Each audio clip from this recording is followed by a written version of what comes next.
Hello, today we will guide you through how to set alert in GoCharting. To begin, open the Trading Hub and navigate to GoCharting.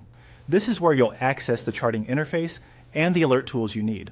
If you're starting from the main Trading Hub page, just look for the GoCharting section and open it to continue. Once you're there, click on Launch GoCharting Free. This will open the GoCharting platform so you can work directly on a live chart. If the page takes a moment to load, give it a few seconds until the chart and toolbar are fully visible.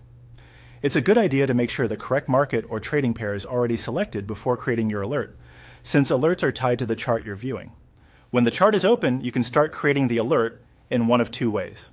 You can click the alert button in the platform, or you can right-click directly on the area of the chart where you want the alert to be set, and then choose Create Alert. Both methods take you to the same setup window, so you can use whichever feels more convenient. If you right-click on a specific price area, it can also make it easier to place the alert exactly where you want it. In the Alert Setup window, choose the alert type and condition that match what you want to track. Then set the trigger value and the alert frequency.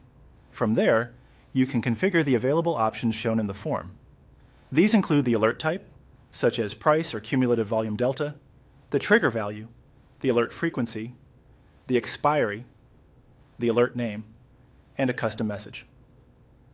You'll also be able to select the notification method. Depending on what's available in your plan, this may include a pop-up, sound, in-app, push notification, or webhook.